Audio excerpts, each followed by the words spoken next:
అందరికీ నమస్తే, welcome to focus now. నేను మీ జర్నలిస్ట్ నవీన్. మొన్న జూన్ 18వ తేదీన జగన్ పర్యటనలో సింగయ్య అనే వృద్ధుడు మరణించిన సంగతి అందరికీ తెలిసిందే. అయితే సింగయ్య మృతికి కారణం జగన్మోహన్ రెడ్డి కారే సింగయ్యని తొక్కి చంపేసిందని పోలీసులు నిర్ధారించారు. దీనికి సంబంధించినటువంటి వీడియోలు కూడా బయటకు వచ్చినాయి. సరే, మొదటి రోజున ఎస్పీ కాదన్నారు, మరి ఇప్పుడు అవునన్నారు. ఈ రెండు రకాల వర్షన్స్ ఎస్పీ ఎందుకు చెప్పారు అనేది ఆయనకే తెలియాలి. సరే, అది అలా ఉన్నప్పటికీ ఈ కేసులో ఆధారాలు, సాక్ష్యాలు, వీడియోలు అన్నిటినీ సేకరించిన మీదట జగన్మోహన్ రెడ్డి మీద, ఆయన డ్రైవర్ మీద, ఇంకా ఆయన పిఏ మీద కేసు పెట్టారు. అయితే ఇక్కడ ట్విస్ట్ ఏంటంటే వీరితో పాటుగా కూడా విడుదల రజని, పేర్ని నాని, వైవి సుబ్బారెడ్డి మీద కూడా కేసు పెట్టడం జరిగింది. అదేంటి, వీళ్ళు జగన్మోహన్ రెడ్డి ఎక్కిన కారులో లేరు కదా, సింగయ్యని తొక్కి చంపేసినటువంటి కారులో వీళ్ళు లేరు కదా, మరి వీరిపైన ఎందుకు కేసు పెట్టారు? తొక్కినందుకు డ్రైవర్ మీద, అందులో ఉన్నందుకు జగన్ మీద, ఆ కారు ఓనర్ అయినటువంటి జగన్ ఓఎస్డి మీద అంటే పిఏ మీద కేసు పెట్టారు. సరే, మరి వీళ్ళకేం సంబంధం, ఎందుకు ఇందులో చేర్చారు అనే డౌట్ అందరిలో ఉంది.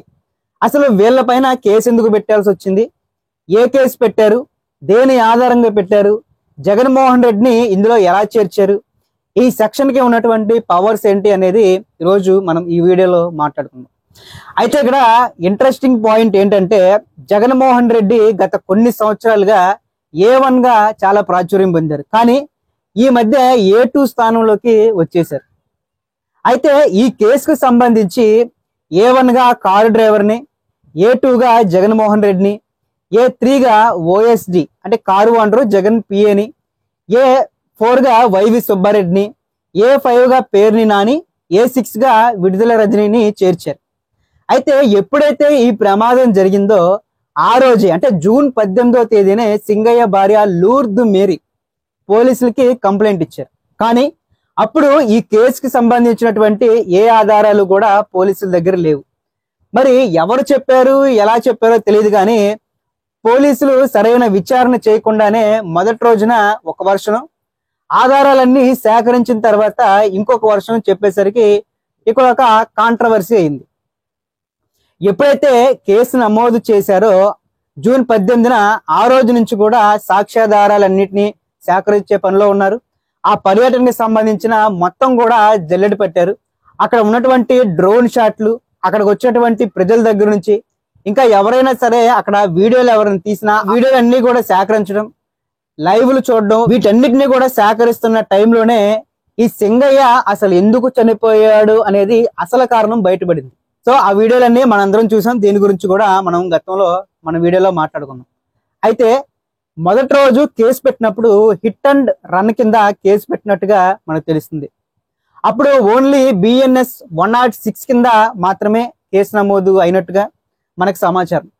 అయితే ఈ విజువల్స్, సాక్ష్యాధారాలన్నింటినీ సేకరించిన మీదట అసలు సింగయ్య చనిపోవడానికి కారణం తెలిసిన తర్వాత మరి 2 సెక్షన్లో చేర్చారు. అందులో BNS 105, 49 సెక్షన్ ని ఇందులో చేర్చారు.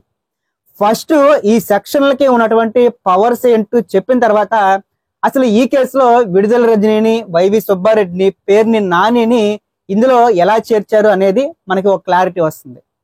ముందుగా ఈ సెక్షన్ లో ఏం చెబుతున్నాయి అంటే, ఫస్ట్ గా BNS 106 ఈ సెక్షన్ దేనికంటే కాజింగ్ డెత్ బై నెగ్లిజెన్సీ అంటే నిర్లక్ష్యంగా ఉండటం వల్ల ఒకరు చావుకి కారణం అవటం. ఇది ప్రత్యక్షంగా గాని పరోక్షంగా గాని ఒకరు చావుకి కారణం అవడం అన్నమాట.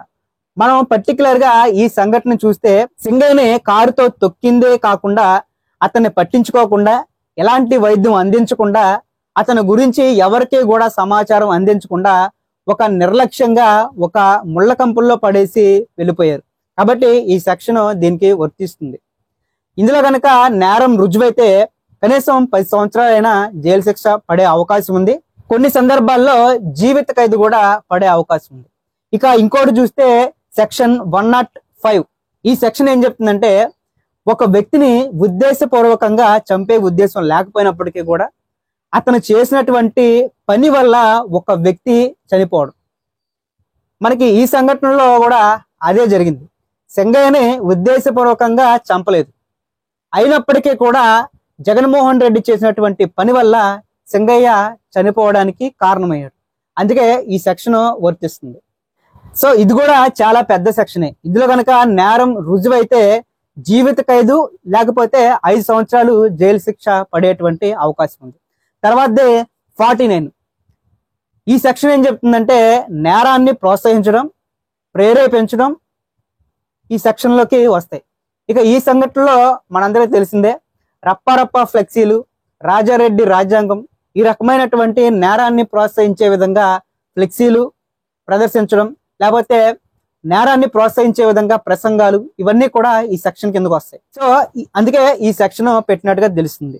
అయితే ఇప్పుడు సెక్షన్లు చూసాం. ఆ సెక్షన్లు కనుక నిరూపితమైతే ఎలాంటి శిక్ష పడుతుందో కూడా చూసాం. అయితే ఇప్పుడు మిగిలిన వారిని అంటే విడుదల రజనీని, పేర్ని నానిని, వైవి సుబ్బారెడ్డికి ఏంటి సంబంధం, వీళ్ళని ఎందుకు ఇందులో చేర్చారు అంటే అసలు ఇంత పెద్ద రాద్ధాంతం అవడానికి, ఇంత పెద్ద ఘర్షణ వాతావరణం, అంతమంది జనాలు గుమ్ముకోవడానికి, ఎగబడ్డానికి ప్రధాన కారణం వీళ్ళే. పరామర్శ పర్యటనే కాస్త బల ప్రదర్శన యాత్రగా మార్చేశారు. వేరు వేరు జిల్లాల నుంచి, నియోజకవర్గాల నుంచి జనాల్ని తరలించడం, వాళ్ళని రెచ్చగొట్టడం, ఇవన్నీ చేయడం వల్లే ఈ నేరానికి వీళ్ళు కూడా ఒక కారణంగా భావించి వీళ్ళని ఇందులో చేర్చారు. అయితే ఇక్కడ జగన్మోహన్ రెడ్డిది అతిపెద్ద తప్పిదం నిర్లక్ష్యం వహించడం, పోలీసుల ఆదేశాలని పాటించకపోవడం ఈ ప్రమాదానికి ముఖ్య కారణం. ఆ రోజు పర్యటనకి పోలీసులు ఇచ్చినటువంటి ఆదేశాలు గనక, నిబంధనలు గనక పాటించుంటే అసలు ఇంత నష్టం జరుగుండేది కాదు. అసలు ఆ పర్యటనకి కేవలం 10 నుంచి 12 కార్లకు మాత్రమే అనుమతిస్తే జగన్మోహన్ రెడ్డి మాత్రం రావటమే అంటే బయలుదేరటంతోనే తాడేపల్లిలో 50 కార్లతో స్టార్ట్ అయ్యారు. ఇక ఆ పర్యటనకి జనాల్ని కూడా లిమిటెడ్ గా అంటే 100 మందికి మాత్రమే అనుమతిస్తారు. కానీ అక్కడ చూస్తే వేలల్లో జనాలు పాల్గొనేలాగా ప్రోత్సహించారు. ఇక్కడ పోలీసుల్ని తప్పుపట్టడానికి లేదు, ఎందుకంటే పోలీసులు అనుమతి ఇచ్చింది 100 మందికే, వాళ్ళు అనుమతి ఇచ్చింది కేవలం 10 నుంచి 13 కార్ల వరకే. కాబట్టి అంతమందే వస్తారని పోలీసులు భావిస్తారు, అంతమందికి మాత్రమే ప్రొటెక్షన్ ఇవ్వాలనుకుంటారు, అంతమందికి సరిపడా పోలీసులు మాత్రమే ఆ రోజు అక్కడ ఏర్పాటు చేస్తుంటారు. కానీ ఇక్కడ వేలల్లో జనాలు వస్తారని ఎవరో ఊహించరు. పైగా ఒక మాజీ ముఖ్యమంత్రి అయ్యుండి కూడా నిబంధనల్ని ఉల్లంఘిస్తారని, చట్టాలని లెక్క చేయరని ఎవరో కూడా ఊహించరు. అయితే ఇక్కడ జనాలందరూ కూడా పల్నాడు, గుంటూరు జిల్లాలకి, ఏరియాలకి సంబంధించిన వాళ్ళు కూడా కాదు, బయట జిల్లాల నుంచి తరలించిన వాళ్ళు కూడా ఉన్నారు. ఇదే చిక్కు తెచ్చేలాగా చేసింది.